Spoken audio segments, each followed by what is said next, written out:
La decisión de Sandra.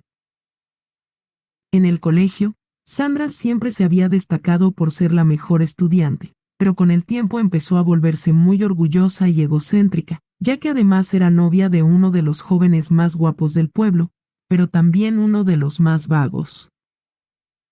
La relación era casi un secreto a voces, porque el joven hacía poco que había entrado a la residencia. Por esos días, Sandra comenzó a sentir que si terminaba los estudios en ese colegio de pueblo no podría entrar a la universidad, y por eso decidió hablar con Azucena para que la sacara de la residencia. Pero, Sandra, yo estoy derrimada donde su tía Rosa. No la puedo traer a vivir aquí a Medellín porque no tenemos casa, le contestó Azucena a Sandra por el teléfono. Mamá, si continúo en este colegio no voy a poder ingresar a la universidad. ¿No ve que este colegio es para mediocres, para personas que no quieren salir adelante? Le gritó Sandra a Azucena desde la cabina telefónica.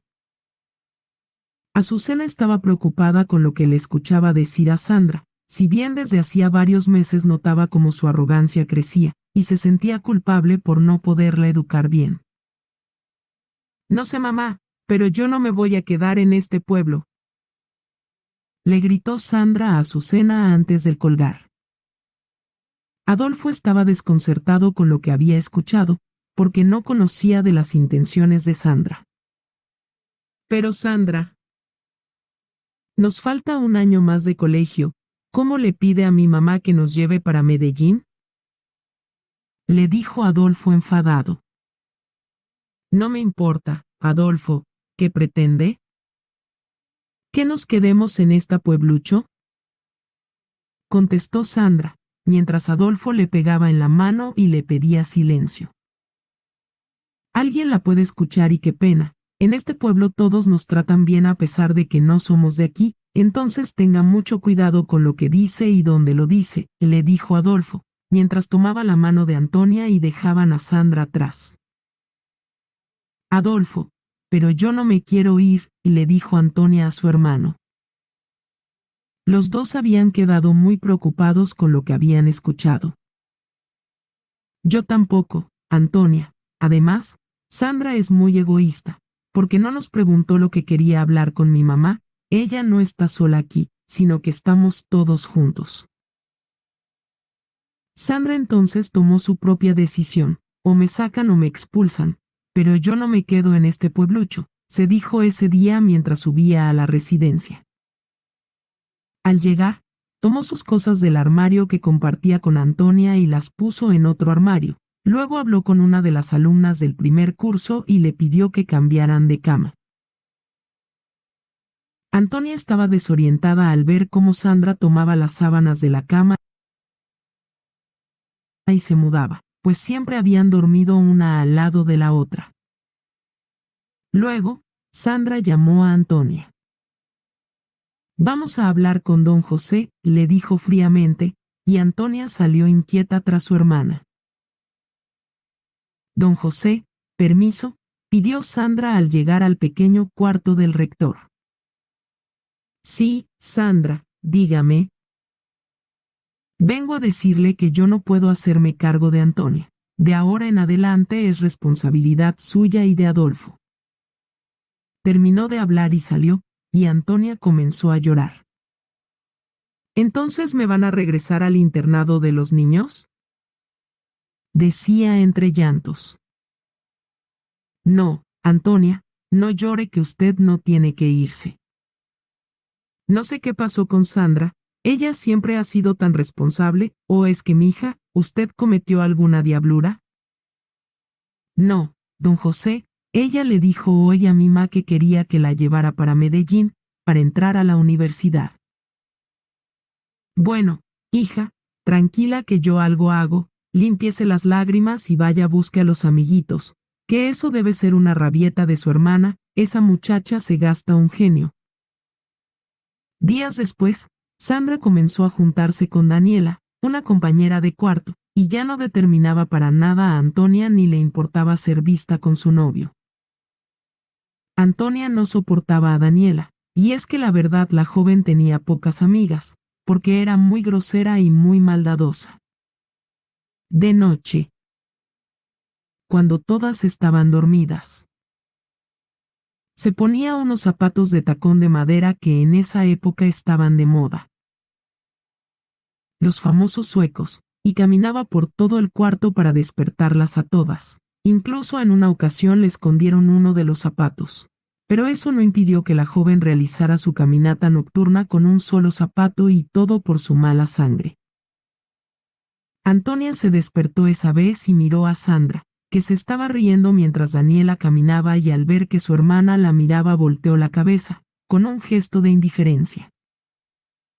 Fue así que Antonia dejó de ver a Sandra como una mamá protectora, y la empezó a ver como la adolescente que era. Daniela ya le había hecho varias maldades a cada una de las alumnas de la residencia.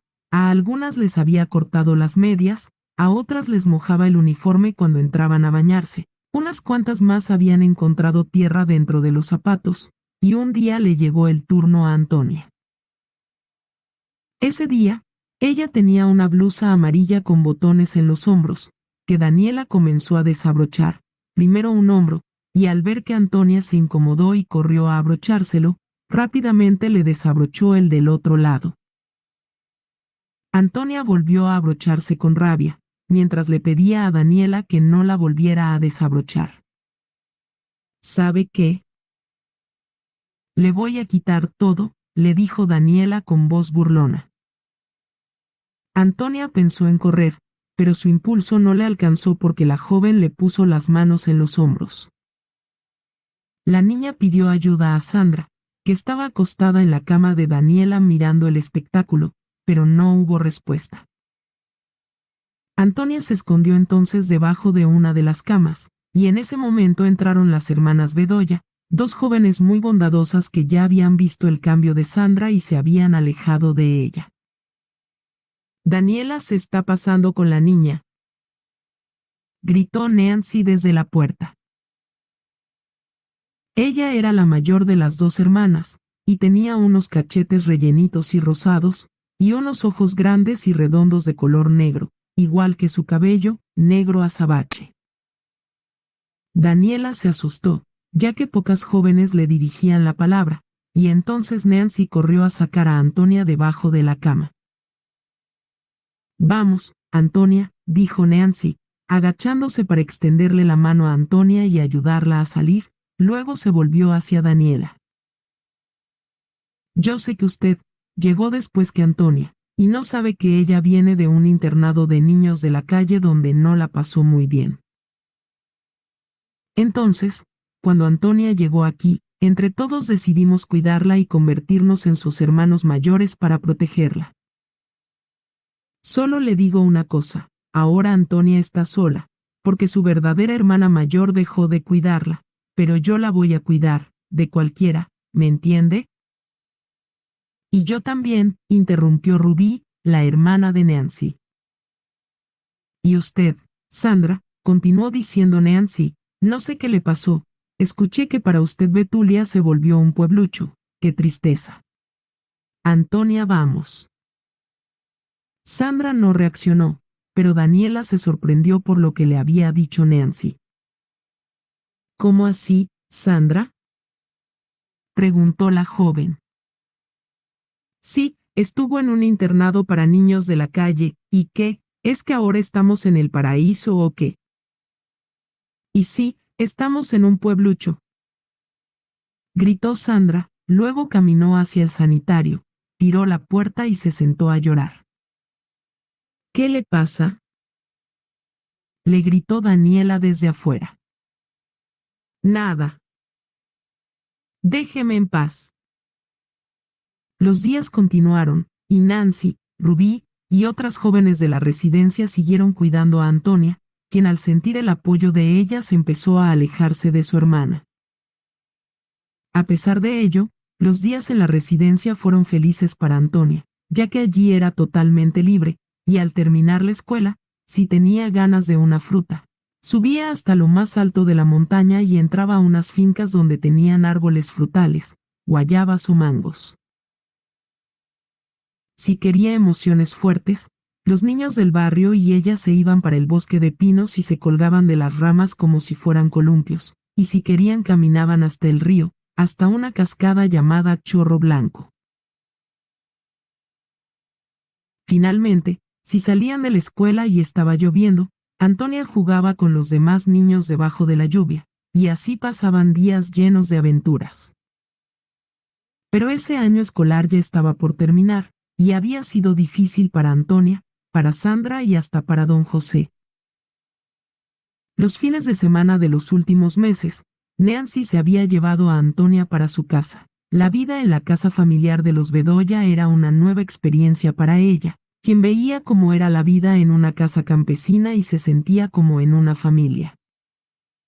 La casa de los Bedoya quedaba en una de las veredas más alejadas del pueblo, que además tenía pocas casas, y la de los Bedoya estaba ubicada en la parte superior de la montaña, era la más alejada, por lo cual la familia era muy unida.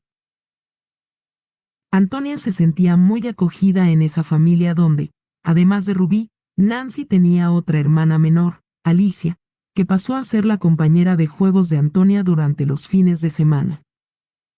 Como la casa quedaba tan alejada de todo, tenía problemas con electricidad. Y por eso algunos años atrás habían comprado una pequeña planta eléctrica que abastecía la casa, pero había que darle pedal a una bicicleta para alimentarla. Por eso desde temprano cada integrante de la familia tenía un turno para la bicicleta, según las capacidades de cada uno. La mamá de Nancy sabía que la comida en la residencia era siempre lo mismo, frijoles, arroz y huevo, por eso cocinaba lo que ellas le pedían, carne, pollo, postres, frutas, hasta los huevos del desayuno eran deliciosos. Antonia se ofrecía para recoger los huevos del gallinero, y se sorprendía porque siempre estaban calientes. Se los entregaba a Nancy mientras estaba en la cocina picando cebolla de rama, y preparaban unos huevos que quedaban revueltos y esponjosos. Antonia, ¿quieres más? Era la pregunta en cada comida, y la respuesta de ella era la misma, con mucho entusiasmo, sí.